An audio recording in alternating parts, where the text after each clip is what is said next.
Hai sahabat jiwa dimanapun berada, kembali lagi bersama Tia di sini dalam acara Bincang Jiwa Rumah Sakit Mutiara Sukma spesial episode tenang sebelum menyimpulkan. Nah, tenang yang seperti apa dan menyimpulkan apa kira-kira yang akan kita bahas ya. Pada episode kali ini sudah hadir bersama Tia di sini ada Dokter Diat. Boleh saya dok. Wah, panggilannya makin ini dok, namanya makin sampai ujung ya. Full. Diar. Kayaknya disimpulkan aja deh. Kita dia. Simpulkan gimana tuh ceritanya? Jadi SPK aja deh.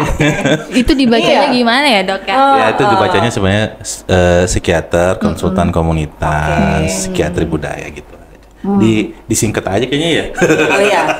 SSMC gitu ya, cuma depannya dong. Ya itu belajar hukum juga, belajar mediasi juga dan konsiliasi. Oke, paling ujung udah ada Mbak Aul. Hai. Mbak atau adik ya manggilnya ya? Adik boleh. Kan Biasanya panggil saya Dede soalnya. paling kecil ya di sini. Mohon maaf kita seumuran Aul. Kita cuma beda setahun. Jauh sih ya. Oke, ngomong-ngomong tentang usia dan segala pembahasan, ini juga di sosmed lagi rame nih dok, Aul. Jadi macam-macam berita, dar-der-dor banget kayaknya mulai dari perceraian dan kasus-kasus lainnya. Tapi kayaknya dia paling ingat perceraian aja ya sama perselingkuhan. Itu paling booming banget soalnya berita. Iya, di FYP ku cuma ini ya kayaknya ya algoritma ku ya kayaknya ya. Kayaknya emang seneng nyari ya kayaknya. Nah itu dia ya, itu dia aku nggak tahu juga. Tapi kenapa ya dok ya?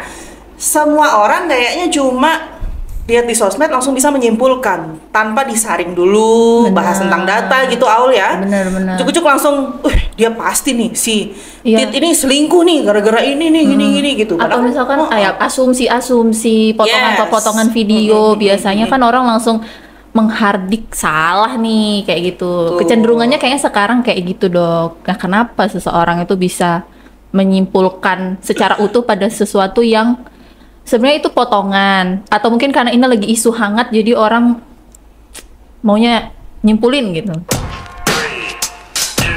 Mau ngopi dulu. Dan nasi goreng. Biar nasi goreng satu. Gak ada ganti ya biar. Cuma kan begini, kita perlu lihat sebenarnya handphone kita buat apa sih? Apakah memang hanya untuk melihat isu-isu seperti itu? Tadi dia bilang isinya cuma hanya nggak nyari jurnal gitu. Cari dong, tapi itu di laptop. Oh gitu. Beda. Iya. Beda purpose. Betul. Di FYP dokter nggak muncul berarti dok? Oh iya, emang FYP ku nggak muncul di situ. Oh. Kalau FYP saya tuh sebenarnya beberapa area komedi-komedi gitu, komedi-komedi situasi. Tapi kalau kita bicara tentang pertanyaan tadi, kenapa sih orang terlalu cepat menyimpulkan? Karena gini. Sejak zaman dahulu kala Kita lihat popcorn dulu Aul. Iya, kakek bercerita guys. Aduh, dibilang kakek. jadi sejak zaman dahulu kala itu kan memang desain otak manusia itu kan ada namanya cognitive shortcut gitu. Jadi lebih cepat mereka lebih senang untuk segera mendapatkan suatu hasil gitu. Pengen cepet banget untuk mendapatkan suatu jawaban dari apa yang terjadi. Jadi nggak suka itu kalau terlalu lama untuk mendapatkan sebuah simpulan dari sesuatu. Jadi sekarang kenapa trennya jadi yang singkat-singkat itu menjadi cepet-cepet viral? Ya karena seperti itu. Kita nggak pernah mau mencari sesuatu itu secara utuh. Ya, jadi highlight itu udah cukup tuh. Kalau zaman kalau bicara zaman nanti dibilang gitu lagi nggak relate nih dokter. Cuma begini. Sejujurnya konsep kita melihat secara utuh itu akan membuat kita bisa melihat bahwa mana fakta, mana hanya perasaan kita aja, gitu ya. Jadi ketika kita misalnya melihat suatu informasi, kecenderungan dari kita untuk merepost, untuk men-share itu sangat bergantung seberapa dalam kita mentelaah apa yang kita dapatkan itu. Coba saya tanya sekarang, Iya sama Aul, berapa detik ketika akan merepost atau men-share sesuatu yang relate dengan dirimu ketika sedang dalam masalah? 0,5. Baca judulnya aja. Iya lagi. Langsung tik. Kalau enggak gue simpan banget atau lo. lagi. Benar. Gitu. Iya. Nah itulah. Karena apa? Reaksi dari kita itu ketika misalnya di media sosial itu tentu akan berbeda ketika di Iya, di dunia offline. Kenapa? Iya. Kalau kita nggak setuju dengan sesuatu di dunia offline tuh agak menahan diri dulu kan. Mikir dulu, kira-kira ketika saya berespon sesuatu, contoh lah misalnya ya, ketika kita pagi ini ketemu gitu ya, terus udah terlihat jalan ke kantor misalnya cuma pakai sandal jepit doang, padahal harusnya kan rapi gitu, ketemu dengan banyak orang. Dia melihat, ih, ada apa ya? Kan nggak langsung, ngapain sih? Nah, gitu. Tapi kalau di medsos, karena kita sifatnya anonim, sifatnya kita nggak tahu siapa dia gitu, merasa lebih safe untuk berkomentar, komentar aja, share aja seperti itu. Nah itu yang impulsivitas itu yang sering menyebabkan munculnya masalah-masalah atau drama-drama baru di sosial media. Nah itu. Jadi ketika kita bisa lebih menahan diri untuk fokus di fakta, fokus untuk lebih banyak lagi mencari, kalau bahasa ininya apa ya, lebih banyak lagi mencari, meriset lagi apa yang terjadi sebenarnya, ini benar nggak sih sebenarnya, apakah ini memang faktanya demikian, tanpa buru-buru untuk melakukan share atau menjustifikasi sesuatu yang terjadi di media. Itu akan membuat kita sebenarnya menjadi lebih bijak dalam melihat sebuah situasi di per apa ya, per medsosan seperti itu. Itu berarti ada kaitannya sama ini, Dok. Apa kaitan antara keberanian untuk men-share sesuatu yang belum pasti, belum diverifikasi dengan anonimitas yang dia gunakan? Kalau misalkan dia pakai akun asli, kira-kira apakah sama nggak ya? Kayaknya nggak juga deh. Itu. Jadi sebenarnya kalau untuk pakai akun asli pun masih bisa ini, karena gini, ketika melihat diri kita di media, ada beberapa akun itu kan yang dalam tanda kutip mereka memang mungkin followernya nggak banyak, bukan public figure, itu mereka lebih mudah untuk memberikan komentar. Cuman poinnya yang mau saya sampaikan adalah perbedaan antara di media online dengan di offline itu akan menyebabkan seseorang jadi lebih reaktif dalam memberikan komentar dari sebuah cuplikan-cuplikan kecil yang sebenarnya keutuhannya itu nggak terlihat. Maksud dan tujuan dari sebuah highlight itu tidak utuh dari awal sampai akhir, sehingga menyimpulkannya itu ya hanya berdasarkan itu. Dan memang sebagian besar, Tia dan Aul, otak manusia itu kan sering membuat ceritanya sendiri. Iya sih. Contoh misalnya, Iya sih. kalau begini aja gini, nih, padahal mikirin nasi goreng nih, ih, ya gimana nih, mikirin apa ya, udah, manusia tuh begini cerita sendiri. Gitu. Bener. Capek sendiri nggak sih, Dok? Ntar lo gini dok. Ini beberapa dekade nggak kejauhannya, beberapa bulan ini kayaknya pemberitaan tentang segala macam hal apapun itu kayaknya lebih intens, lebih dar-der-dor. Kita maunya buka HP, ngecek sosial media tuh buat hiburan sejenak, nyari-nyari yang komedi lah apa. Kalau dia biasanya nyari-nyari referensi film, kayak gitu. Kalau dia pribadi, jadi karena ada potongan-potongan film yang lucu. Tapi kalau misalnya kita lihat di TikTok gitu ya, di TikTok. Tiba-tiba dia boleh muncul. nyebut TikTok sini. Nggak apa-apa sih sebenarnya. Gen Z things. Yes. TikTok. Ya. Gen Z nyebutnya TikTok ya, bukan? Ya kadang TikTok, kadang VT. Iya, yang jelas bukan tek-tek itu. Ya kalau tahu. milenial mungkin TikTok. Wow. Iya, nggak nyambung makanya sama kita. Iya, jadi dia langsung kelihatan muncul, misalnya ada apa gitu pemberitaan, langsung paling di atas, di highlight. Padahal kita nggak gitu. nyari, Kita nggak nyari dong. Bener. Kayak itu ngaruh ke psikologis kita nggak sih? Kayak kita capek sendiri, dunia nyata sudah capek, ditambah lagi beban orang-orang di sosmed yang kita lihat itu lebih capek. Pemberitaan juga serem-serem banget. Apalagi gitu, selama kayak 1 bulan dari Oktober ke November itu intens banget tuh beritanya, isu-isunya, macam-macam lah, perceraian apa segala macam, Dok. Itu bagaimana sebenarnya berpengaruh terhadap psikologis seseorang? Iya, ya kalau kita mungkin sebagai penikmat medsos itu kan akan membuat apa ya, secara fisik juga capek banget ya. Tetapi secara emosional itu kan fetish banget tuh. Capek banget secara emosional karena informasi yang kita dapatkan kan yang negatif terus ya. Betul. Yang buruk, dramanya itu kan nggak selesai-selesai. Kemudian apalagi scroll terus melihat perdebatan netizen yang ada di kolom komentar, itu kan akan membuat mental emosional kita menjadi nggak nyaman. Benar.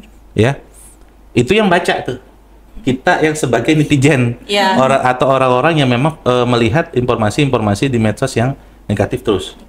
Itu akan capek secara mental, merasa tidak nyaman, bahkan mungkin nanti menyimpulkan, aduh, yang dikhawatirkan ya, emang dunia ini isinya hal yang jelek aja. Nah, saya.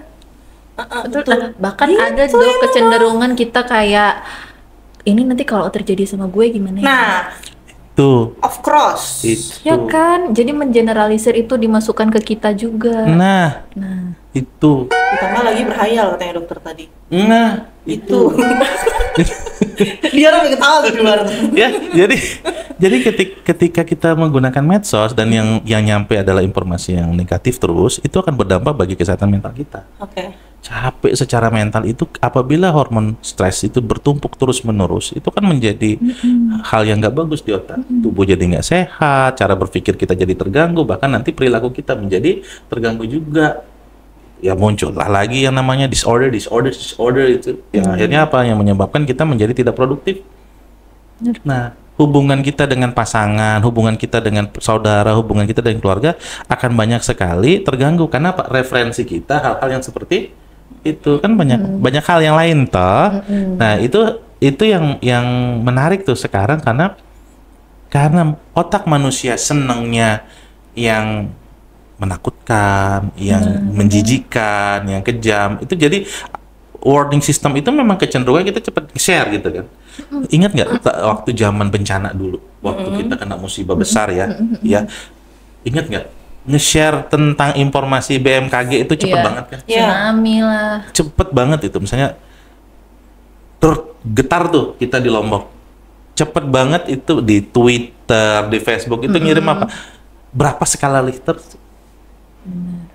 Kan cepet banget. Itu 2018.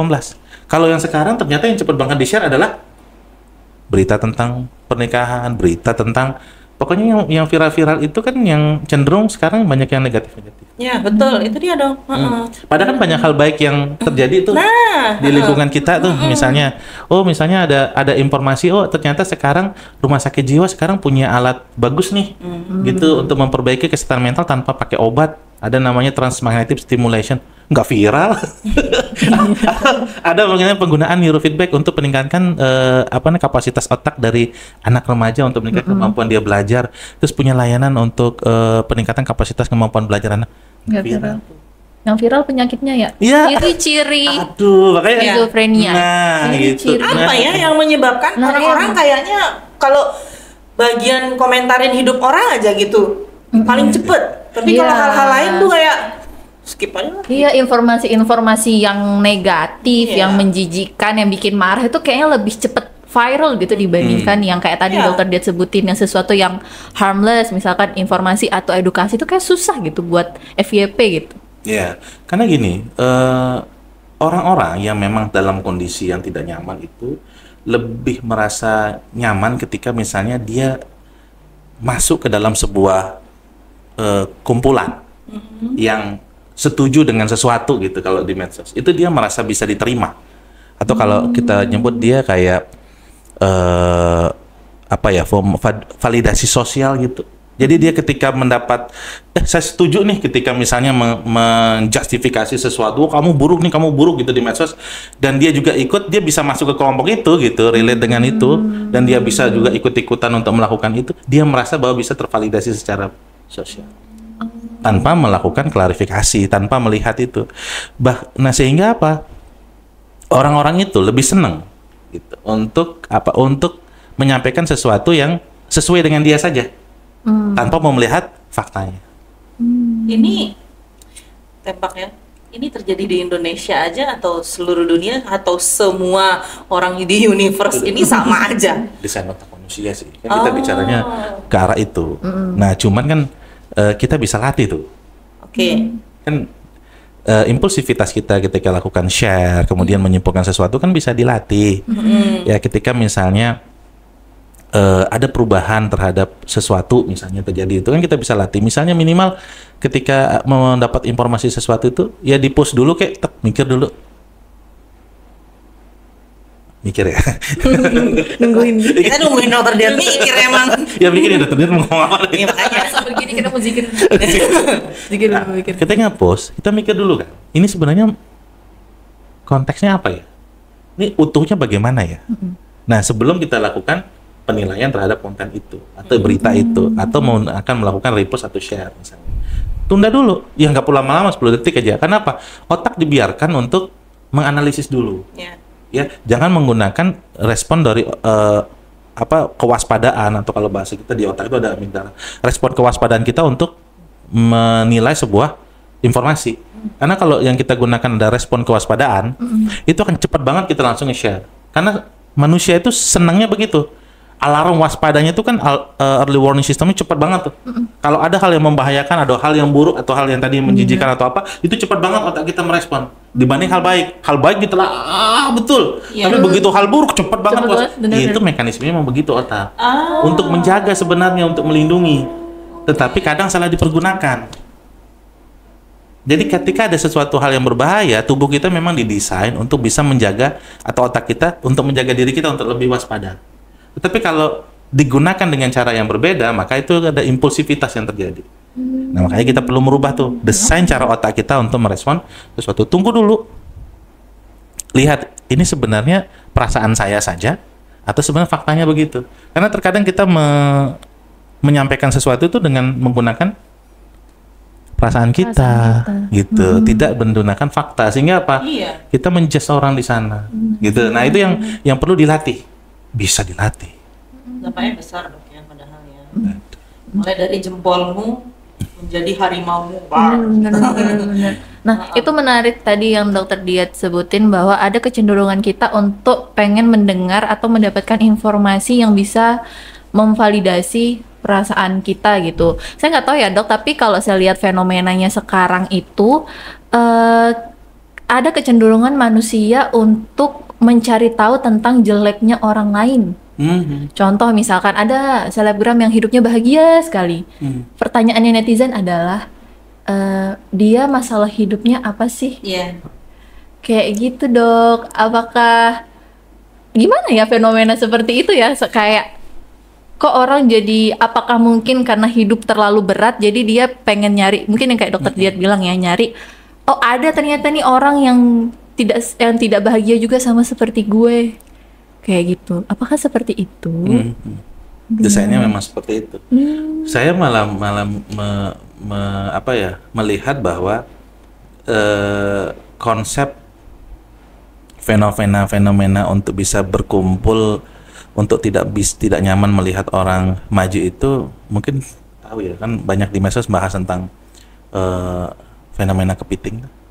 Itu. Jadi kalau misalnya dalam sebuah komunitas ada yang mau menonjol, itu ditarik untuk baca fenomena.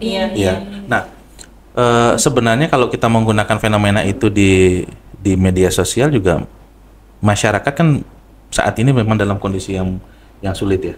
Tapi ketika melihat sesuatu hal yang baik gitu, itu ada beberapa orang mungkin yang juga tidak nyaman melihat itu. Kayaknya ada hal lain deh gitu. Misalnya ada pernikahan saja dalam informasi gitu. Nanti akan ada muncul nih, paling juga setahun bisa.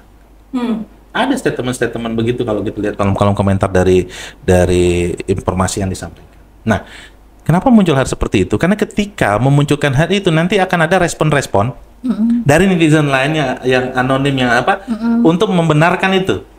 Iya. Kalau banyak yang komen, jadi dia terlihat paling atas. Benar. Dan exposure itulah yang sering dicari. Ketika menjawab sesuatu atau merespon sesuatu itu dengan cara yang unik atau berbeda dari kebanyakan orang, maka itu akan mendapat exposure. Nah, otak manusia itu memang senangnya mencari hal yang negatif. Contoh, saya mau tanya sama Aul dan Tia, ya kan? Yang diingat dari seseorang, dari Dokter Diat, apakah baiknya atau saat dia berukin? Baiknya lah. Direkam ya dia ya. Baiknya. Baik. Tia tuh melihat semua orang tuh baiknya, karena semua orang yang kenal sama Tia tuh awalnya pasti baik. Kemudian urusan lain gitu. Awalnya. Biar direkam ya. Clear ya? Jadi gini, ketika kita hidup dengan seseorang misalnya 10 tahun. Yang direkam oleh amigdala kita, itu otak itu posisi untuk merekam hal yang menjadi warning systemnya. Itu pasti hal yang sangat bermakna dan berkesan. Dan sebagian besar yang traumatis itu adalah hal yang negatif. Sehingga apa, mekanisme yang kita ajarkan pun merubah. Tia bilang tadi, yang baiknya iya kita ajarkan untuk mereka membuat sequel kehidupan atau episode-episode itu yang bagus, yang baik untuk menutupi apa?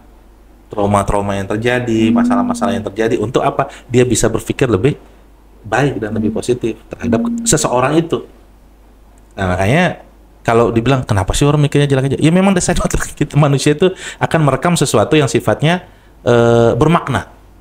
Nah, kebermaknaan itu yang harus dilihat, apakah mau merekam yang negatif atau yang traumatis, atau mau merekam sesuatu yang wah. Yang paling diingat kan ketika mendapatkan reward yang luar biasa, atau ketika mendapatkan musibah yang luar biasa. Kalau yang musibah yang biasa aja kan nggak direkam, atau mendapatkan reward yang biasa aja nggak direkam. Nah, itulah sensitivitas otak manusia itu. Nah, ketika di medsos dimunculkan sesuatu yang wah gitu, yang relate dengan traumanya, tingkat stresnya, maka dia akan dengan cepat impulsif untuk merespon itu, share, like, ataupun memberikan komen yang negatif tentang itu. Tapi kalau misalnya dia tidak relate dengan itu, mungkin nggak terlalu dia respon. Seperti itu. Tapi Dok, apa mau gini-gini terus ya? Karena kan nggak memungkiri ya, kita hidup berdampingan banget sama sosmed. Apapun itu, entah sekarang ada WhatsApp atau TikTok yang paling booming. Mungkin 5 tahun ke depan ada hal baru lagi, booming yang lain lagi, beritanya lebih cepat lagi, dan mungkin kata orang lebih akurat lagi gitu katanya. Capek sendiri sih Dok, kayak begitu terus. Capek, tapi memang perlu kita kembali ke kenyataan bahwa kita hidup itu ya di real life ya. Balik lagi ke kenyataan kita gitu. Cuman yang saya garis bawahi adalah kalau kita sebagai netizen mungkin perlu melihat bagaimana sisi orang yang terdampak dari apa yang kita komentari itu.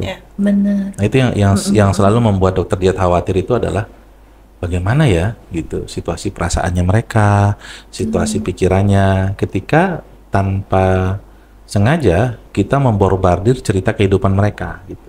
Benar. Itu kan akan berdampak yang buruk ya buat mereka yang viral. Ya viralnya ya kalau positif ya. Kalau negatif kan itu akan berdampak secara mental emosional juga ya.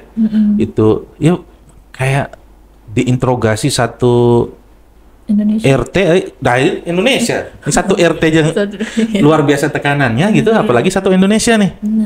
Yang interogasi dia semua aibnya lah dibuka di situ kan gitu.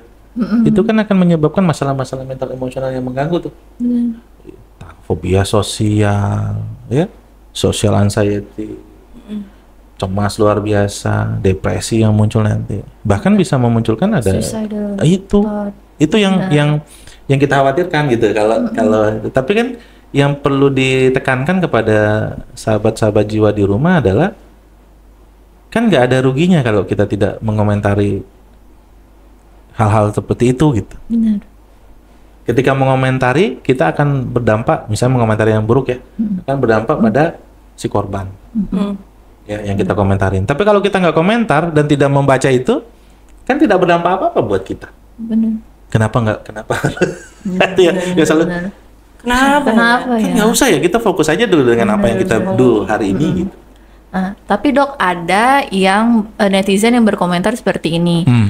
Misalkan Dokter Diat nih sekarang kan lagi aktif nih as a content creator gitu kan, membuat konten edukasi segala macam. Artinya kan dokter sudah ekspektasinya dokter sudah mengambil resiko bahwa suatu saat in the future ada orang yang akan disagree dengan konten yang dokter bikin misalkan kayak gitu. Makanya ada netizen yang bilang bahwa ya karena ini menjadi konsumsi publik, seharusnya kamu siap jika itu viral in a bad way. Pembelaannya pasti kayak gitu Dok. Betul. Nah, yang perlu dipelajari itu Aul adalah ketika itu terjadi, kan gitu Aul ya. Karena kan hal-hal seperti itu kita nggak pernah bisa tebak tuh kapan datangnya. Sama kayaknya musibah, sama kayaknya rezeki, kematian atau apapun itu kan di luar kendali kita. Kalau bicara tentang stoikisme atau dikotomi kendali, yang perlu kita lakukan adalah bagaimana caranya ketika hal itu terjadi. Gitu kan? Nah, ini mungkin tips aja ya buat sobat jiwa di rumah. Ketika misalnya ada sesuatu yang viral, misalnya terjadi dalam kita, tapi dalam kondisi yang negatif, atau misalnya ada pendapat kita yang akhirnya menjadi kontroversi, gitu. Yang satu, yang paling penting adalah satu, kalau bahasa saya itu off dulu. Ya, matikan dulu. Matikan dulu medsosnya, matikan dulu kolom komentar gitu kan, sering banget kita lihat tuh. Iya. Bener juga itu gitu. Karena kalau terus ngecek itu hormon stresnya nambah tuh. Stressful, kortisol naik, wah. Ya, jadi capek secara fisik, capek secara mental, gangguan jadinya. Matikan dulu. Gitu ya. Matikan dulu. Kemudian satu, kalau bisa mencari support dulu dari orang-orang terdekat.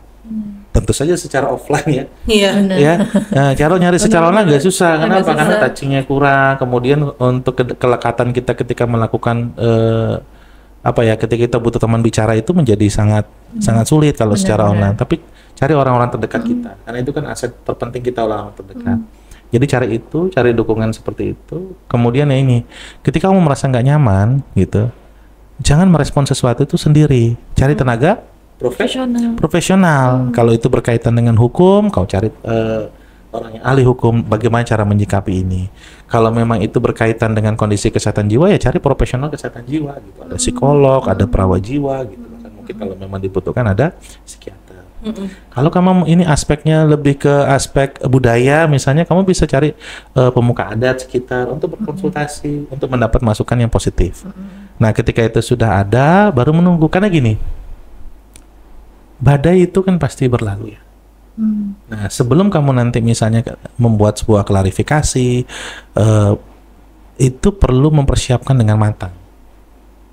Gitu. Kenapa? Karena sebelum kau membuat klarifikasi, masyarakat kan sudah menyimpulkan sendiri.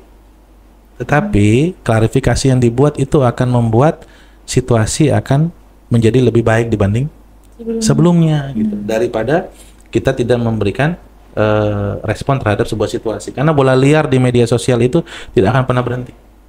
Kenapa? Karena setiap manusia itu akan memikirkan sesuatu sesuai kehendaknya, sesuai yang dia mau. Bahkan ketika fakta sudah diberikan. Bahkan ketika fakta sudah di-share, sudah disampaikan. Bahkan ketika sudah diputuskan dalam pengadilan sekalipun. Benar. Nah, itu yang perlu dilihat. Jadi kesehatan kita itu menjadi penting. Nah, ketika kita terdampak dari itu, ya satu tipsnya begitu. Off dulu, cari support. Nah, mulai bicarakan dan persiapkan cara untuk melakukan klarifikasi, tentu supaya lebih menjabarkan fakta yang sebenarnya. Kenapa? Karena sekarang di medsos itu nggak ada yang menampilkan utuh kok. Coba lihat TikTok berapa detik? Cuma semenit. Ya, si dia udah nyoba 60 detik dong katanya dia. Itu dia dari 60 detik dong gitu. Nah, 60 detik kita mau menyimpulkan apa dari 60 detik? Terlalu kecil saja. Dari Menjabarkan 24 jam hidup. betul. Iya, betul. Sedangkan banyak dari kita tuh berpikir bahwa kesimpulan itu ya yang 60 detik itu gitu. Dari sebuah kejadian. Padahal kan banyak banget cerita yang terjadi sebelumnya, latar belakang. Mungkin buat teman-teman yang terdampak gitu ya. Mungkin ya kita turut berempatik, tapi gunakan cara-cara yang terstruktur gitu ya, menggunakan bantuan tenaga profesional untuk bisa merespon secara lebih bijak supaya tidak menjadi santapan publik lagi di medsos gitu. Ketika salah dalam melakukan klarifikasi, salah dalam melakukan respon terhadap sebuah situasi. Belum lagi digoreng-goreng. Aduh. Izin stitch ya. Iya. Izin stitch video ini ya, gitu. gitu. Mungkin ada juga ini kali ya, Dok, merasa ibaratnya nih ada yang top komen, langsung ada kerumunan digital Iya, kan tuh, iya. Dok. Itu ada nggak sih dia merasa bahwa dia mendapat reward karena banyak yang setuju Oh iya kok. dengan Banget. komentarnya dia, Itu. ibaratnya kayak sumber gosipnya gitu Iya, kan. iya. Itu Iya kan? aku keterima di sebuah komunitas. Aku mendapatkan validasi. Itu kan langsung dapat dopamin instan tuh. Makanya ketika seseorang ini dia kenapa sih respon terus gitu? Dia lagi batu. Oh, batuk. Tak kira, oh iya banget gitu. Minum biar. Nah, ketika misalnya kita komentar pada sesuatu itu kan memilih. Orang-orang tuh memilih. Mencari yang agree sama dia. Dia akan masuk ke kumpulan itu untuk mendapatkan apa? Ketika masuk di sana itu langsung wah, ya ternyata banyak juga yang iya sama. Ya, itu langsung mendapatkan apa? Dopamin instan di situ. otaknya jadi tenang, senang gitu. Itu memang dasarnya manusia begitu. Tapi ketika misalnya contohnya ini Aul atau Tia bicara tentang A, terus ada yang bilang enggak dong, enggak gitu dong, ya begini loh, itu nggak nyaman banget. Nah, hampir sama juga kayak netizen gitu. Ketika dia mengkomentar kemudian dikonter, tuh perdebatannya akan panjang. Ya, tetapi ketika masuk itu yang dapatnya dopamin, ketika berdebat panjang ya dapatnya hormon stres. Nah, itu ada dua sisi banget tuh. Yang satu bisa yang dapat stresnya ya kasihan. Loh, coba deh perhatiin. Ya, terhadap sebuah fenomena pasti ada yang agree and disagree. Ya, Betul, pasti. apapun itu, Sudah pasti. semua hal. Benar. Coba deh. Kalau yang misalnya menyampaikan sesuatu secara fakta, itu banyak juga yang membantah. Fakta yang ditampilkan pun dibantah di situ. Kan tidak sesuai dengan Keinginannya. Iya. Kalau ada titipan pertanyaan nggak sih tadi? iya ada nih. Apa? Boleh Jadi dibacakan? gini, Dari Ntar dulu, siapa? Kan- ntar dulu. Nah, itu penting. Siapa yang nitipnya Dari nih? sahabat, dari hamba Allah. Dari sahabat jiwa tidak ingin Anonim disebutkan. katanya dong. Assalamualaikum. Nggak boleh dikasih Saya curiga ini Rara nih Nah, yang nitipnya. Semoga nonton nih Mbak. nggak ikut-ikutan ya Tia ya. Jadi gini dok, kan oke lah sekarang di sosial media banyak yang berkomentar sesuai dengan impulsivitasnya dia gitu kan. Nah berarti ada sisi di mana orang-orang berkomentar sesuai dengan memang hal yang dia yakini tapi menyampaikan dengan cara yang wise gitu. Karena kan kalau misalkan kita lihat sesuatu di sosial media yang salah, kita nggak mungkin diem dong. Gitu kan, kita pasti ada kecenderungan kita untuk ingin meluruskan, memberikan informasi bahwa sebenarnya yang benar itu yang ini loh kayak gitu. Nah, bagaimana cara menyampaikannya itu dengan cara yang wise, dengan cara yang baik dan tidak menggebu-gebu mengikuti impulsivitas yang ada di dalam diri orang lain kayak gitu. Ya. Izin jam in ya. Iya, cuma begini. Izin jam in ya gini. Ya Allah. Gini. Jadi sebenarnya ketika kita mengomentari itu, kita coba lihat dulu deh. Emang ketika kita mengomentari sesuatu itu sesuai kapasitas kita apa tidak? Gitu kan. Ketika mengomentari sesuatu kapasitas apa tidak? Apakah kita mengomentari sesuatu itu akan menyebabkan terjadi perubahan apa tidak? Ya. Mengomentari di sana, apakah memang akan merubah sesuatu apa tidak? Apakah akan berdampak apa tidak kepada seseorang itu? Itu harus kita siapkan dulu. Jadi sebenarnya tidak berkomentar juga hal yang oke dalam sebuah situasi. Ngapain sih juga ikut-ikutan? Lah kok dimarahin? Enggak, maksudnya itu netizen nih, kalau misalnya kalau kita nggak komen juga ya nggak apa-apa gitu. Ya nggak apa-apa gitu ya. Itu nasi kuning juga tetap nasi kuning. Nasi kuning ya. Ganti legend aja sih. Iya itu. Nah, ketika kita memilih untuk menganalisis sebelum berkomentar, itu hal yang baik, Aul. Jadi mau komentar apa enggak? Oke, kalau aku komentar dampaknya apa?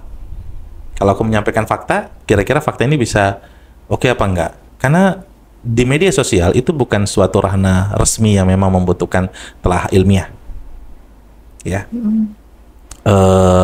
Ada saya pernah menyampaikan beberapa informasi tentang kesehatan jiwa gitu, secara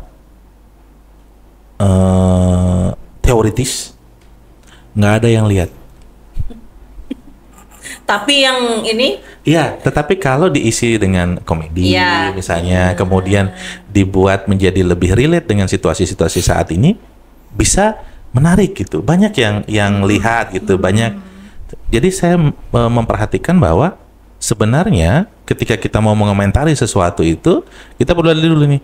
Kalau saya mengomentari sesuatu itu, apakah ada dampaknya? Bisa membuat sebuah perubahan? Atau akan menambah sebuah masalah baru buat yang saya komentari. Nah, dengan menganalisis itu akan membuat kita menjadi lebih bijak dalam berkomentar.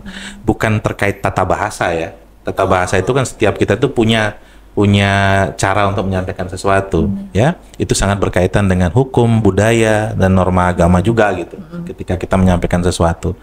Sehingga apa? Sebelum kita memberikan komentar atau apapun, kita lihat dulu. Ya, ada rem dalam diri kita. Kalau Sigmund Freud ada namanya super ego dulu ya, kenal tahu. Jadi itu adalah norma-norma yang sudah pernah kita pelajari dari kecil sampai tumbuh, yang membuat kita ketika melakukan ini, boleh nggak sih? Ketika saya merespon sebuah konten dengan komentar seperti ini, kira-kira dampaknya apa sih? Nah, super ego itulah yang menahan, yang membuat seseorang menjadi lebih wise, seperti yang Taul tanyakan, lebih bijak dalam merespon. Nah, tidak menggunakan it-nya gitu, ya, emosinya, atau kayak bilang tadi di awal tuh pakai perasaannya dalam merespon sesuatu di medsos. Kenapa? Karena kita nggak pernah tahu dampak dari jempol kita, ketikan kita itu kepada orang lain. Kita nggak pernah tahu. Siapkah kita bertanggung jawab hadap itu? Nah itu. Kalau ditangkap? Nah, sama selalu gini. Sebenarnya kan media sosial itu bukan hanya di TokTok dan Isgai ataupun di SG gitu ya. Ya. Ya. Instagram saya. Nah, tapi Diketawain dia. tapi di WhatsApp misalnya. Ya, status WA. Status WA atau di WhatsApp grup. Misalnya contoh, itu kan media sosial juga yang bisa dilihat semua orang. Ketika kita bilang mengatakan satu kata misalnya capek, nah itu kan akan diinterpretasikan sangat luas banget oleh kenapa ya? Pasti dia capek karena ini. Segala macam. Padahal nggak menggambarkan ekspresi emosi, afektifnya kita nggak bisa nilai, isi dari maksud dan tujuan dari tulisan capek itu tidak ada. Sehingga memang yang harus dilakukan adalah menganalisis dari luar dulu secara offline. Kan itulah kenapa kalau paling nyaman itu kalau dokter dia tuh kalau layan pasien tuh offline tuh paling nyaman. Kita dapat cerita utuh tuh. Kalau online tuh banyak sekali keterbatasan. Online-nya maksudnya via online, chat aja. Via chat aja gitu. Kalau misalkan via Zoom mungkin bisa. Kalau Zoom lebih oke karena masih bisa lihat ekspresi afek ya. Benar. Jadi ketika seseorang mengatakan, "Dok, saya lagi cemas," gitu. Tapi ekspresinya oke, ada sesuatu nih. Atau, "Dok, saya lagi sedih."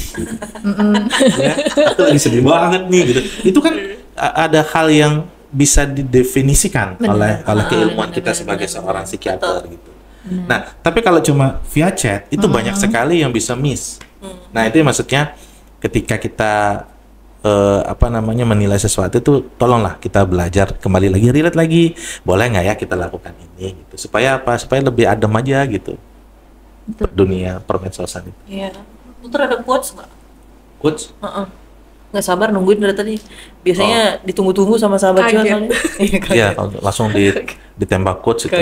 Quotes hari ini adalah Quotes of the day. Quotes of the day adalah gini. Aul siapin juga, Aul cari di TikTok. Ya, ketika Bentar ya. ini sebenarnya quote lama sih ya. Oke. Yang dokter Diat. Nah, lo. Oke, kita punya waktu 5 menit.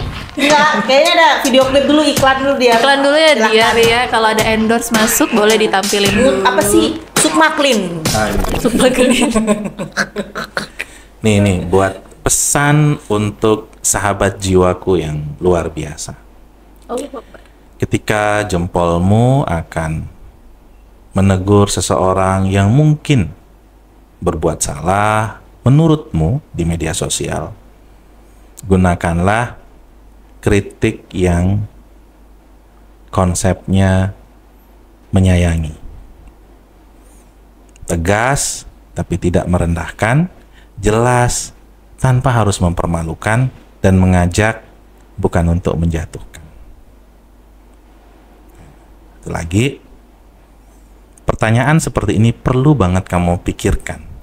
Apakah ini akan membuatku menjadi manusia yang lebih baik dengan menaruh komentar ataupun menyimpulkan sebuah kejadian?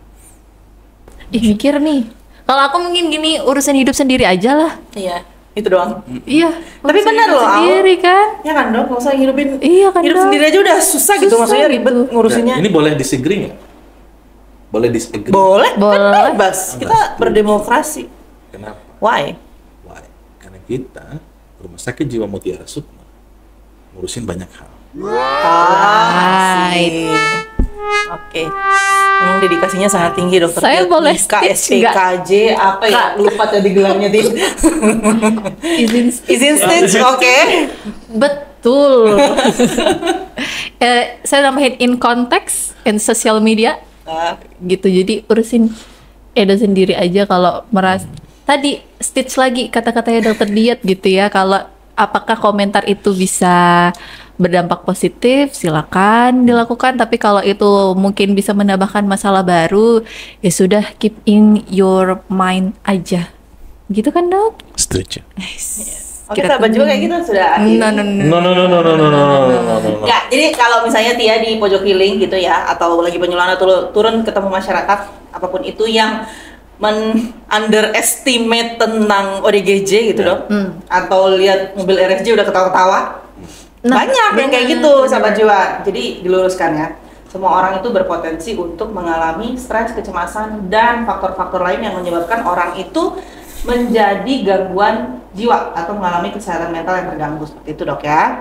Tapi bagaimana cara kita manajemen stres kita, manajemen emosi kita, dan jangan sampai diri kita ini menjadi penyebab sakitnya orang lain. Seperti itu sahabat jiwa. Jadi kalau kita nggak komen tentang hal apapun itu yang buruk juga nggak masalah. Kita juga nggak dikurangin poin kita ya di TikTok gitu. Bener. Kan ya, nggak ada masalah. Yang ada kuota kita malah habis sahabat jiwa. Energi kita terkuras, kuota kita terkuras, seperti itu, dan menyakiti orang lain. Seperti itu sahabat jiwa. Jadi kalau misalnya butuh layanan konsultasi secara langsung dok, selain bisa ke Rumah Sakit Mutiara Sukma, sahabat jiwa di rumah bisa juga mampir ke layanan kita di halaman Hotel Grand Madani, berada pojok healing. Itu setiap hari Minggu di Car Free Day. Sampai ketemu mungkin minggu depan kita tetap ada. Seperti itu. Kalau dokter Diat piketnya kemarin. Next ada psikiater dan psikolog lainnya. Pantengin Instagram RSJ Mutiara Sukma. Ya. Iya, dan sosmed lainnya. Kalau misalkan pengennya sama dokter Diat, tungguin aja kapan tuh postingannya. Ada muka dokter boleh Diat, nanya kan gitu. di kolom komentarnya DJ. Boleh. Jadwalnya dokter Diat. Gitu bisa. Boleh. Di story kita tetap update ya teman-teman humas ya. Kalau mau komen di Instagram dokter Diat juga bisa. Layanan pojok healing kapan dok? Juga boleh. Boleh. Iya. Cuman itu saya tadi itu ya agak langsung kepikiran saya tuh. Kadang kita banyak mendengar nasihat-nasihat ya. Nasihat terus. Nah, Lagi sekali? nasihat. Nah, RSJ Mutiara Sukma itu concernnya di apa? Di pendampingan. Oke. Ya, harapannya konsep pendampingan yang didesain oleh Rumah Sakit Jiwa Mutiara Sukma ini juga di copy paste oleh teman-teman semua atau sobat jiwa yang ada di rumah. Kenapa? Karena ketika seseorang mengalami masalah kesehatan jiwa itu bukan hanya omon-omon saja yang diharapkan. Karena kalau omon-omon itu akan membuat seseorang itu mengetahui sesuatu. Tapi kalau kita ingin merubah sesuatu, maka sangat dibutuhkan pendampingan, konsistensi. Betul sekali. Kalau itu nggak ada, ya akan sia-sia. Gitu. Makanya PR besar kita di Mutiara Sukma itu akan sangat banyak banget. Karena semua kegiatan-kegiatan yang sudah didesain oleh Mutiara Sukma itu konsepnya adalah bagaimana untuk terus konsisten. Menjaga perubahan yang sudah sangat baik yang dilakukan oleh masyarakat untuk menjaga kesehatan mentalnya. Kita bersama-sama ya guys ya. Ya. Pegangan dulu nggak sih? Tapi kejauhan. Oke, mungkin itu aja ya yang bisa dibahas pada episode kali ini tentang sebelum menyimpulkan. Jadi next, sahabat jiwa, dibaca dulu, ditelaah dulu, divalidasi dulu sahabat jiwa. Jangan langsung ucuk-ucuk komen dengan komentar pedas seperti itu ya. Setuju nggak Al? Setuju. Jadi pun kalau misalkan tidak ikut berkomentar pun sebenarnya it's okay, tidak akan mengubah apapun di dalam hidup kita, dan itu juga berlaku juga dengan salah satu pepatah, silent is gold, gitu ya. Diam itu emas. Jadi kalau memang diam itu lebih baik, silahkan diam aja. Gitu, untuk menjaga diri kita dan menjaga orang di sekitar kita. Oke, luar biasa banget ya episode kali ini. Terima kasih Dokter Diat sudah hadir, asik, di sela-sela Gepaus. Katanya diam is gold. Dikata Aul itu katanya sih enggak ya? Iya. Enggak, bercanda. Bukan Diam aja bengong nih. ya. Bukan bengong. Kalau misalnya ada yang ingin men-stitch gitu ya. Tolong Kalau selama itu positif tidak ada salahnya. Betul, sama betul, Juan. betul, betul, Buat yang betul. negatif jangan ikut-ikutan lah, capek gitu, capek diri, capek. Hidup juga udah capek sendiri, iya. Betul, heeh. Iya, udah cukup. Iya, selesai. Oke. Terima kasih sahabat jiwa sudah sudah meluangkan Menyaksikan. waktunya ya untuk menyaksikan kita bertiga di sini. See you and bye-bye.